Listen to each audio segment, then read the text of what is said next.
GST மாற்றத்தால் பல்வேறு பொருட்களின் விலை குறைந்துள்ள நிலையில் இதுகுறித்து மயிலாடுதுறை மாவட்டம் சீர்காழி பகுதி மக்களின் கருத்துக்களை பார்க்கலாம். மத்திய அரசு நேற்று நடந்த ஜிஎஸ்டி கவுன்சில் கூட்டத்தில் ஏராளமான வரி குறைப்பு பண்ணியிருக்காங்க. அதுக்காக பாரத பிரதமர் அவர்களுக்கும் மத்திய நிதியமைச்சர்களுக்கும் என் நன்றியை தெரிவித்துக் கொள்கிறேன். அதேமாரி உணவுப் பொருள்களுக்கு முற்றிலும் விதிவிலக்கு எடுக்க வேண்டும். தங்கத்துக்கான வரியை குறைக்க வேண்டும். மாணவர்களுக்கான நோட்டு புஸ்தகம் அதற்கான வரியையும் முற்றிலும் நீக்க வேண்டும். தங்கத்தின் விலையை மேலும் ஏதாவது குறைப்பதற்கான வழிவகையை மத்திய அரசு செய்ய வேண்டும் என்றால் அன்றாடம் பயன்படுத்தக்கூடிய ஏழை நடுத்தர மக்கள் பாதிக்கும் வண்ணம் தங்கம் விலை கடுமையாக உயர்ந்திருக்கிறது. அதற்கான வரியை குறைக்க வேண்டும் என்று கேட்டுக்கொள்கிறேன். இந்த மத்திய அரசினுடைய ஜிஎஸ்டி வரி குறைப்பு அப்படின்ற விஷயங்களை இப்போ பார்க்க போனீங்கன்னா, இந்த மருத்துவம் சார்ந்த ஆக்சிஜன் மற்றும் மருத்துவம் சார்ந்த நோய் கண்டறியக்கூடிய உபகரணங்கள் அதுக்கெல்லாம் வரி குறைப்பு செய்யப்பட்டிருக்கு 5%.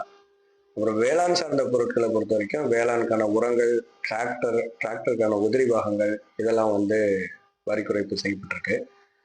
பாமர மக்கள் பயன்படுத்தக்கூடிய பால் பொருட்கள், அன்றாட பயன்படுத்தக்கூடிய பொருட்களுக்கெல்லாம் சில பொருட்களுக்கு 5% வரி குறைப்பு செய்யப்பட்டிருக்கு.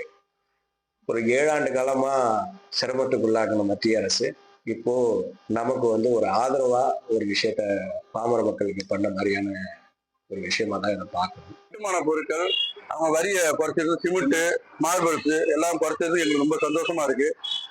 அப்புறம் உணவுப் பொருட்கள், அப்புறம் இன்சூரன்ஸு, உயிர் காக்கும் மருந்துகள் இதெல்லாம் குறைச்சது எங்களுக்கு ரொம்ப சந்தோஷமா இருக்கு. நாடு முழுவதும் பல்வேறு பொருள்களுக்கு ஜிஎஸ்டி குறைச்சிருக்கு மத்திய அரசு.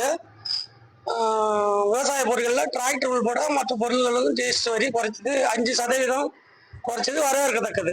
ஜிஎஸ்டி புதிய அறிவிப்பு அறிவிக்கப்பட்டிருக்குது, வரவேற்கத்தக்கது.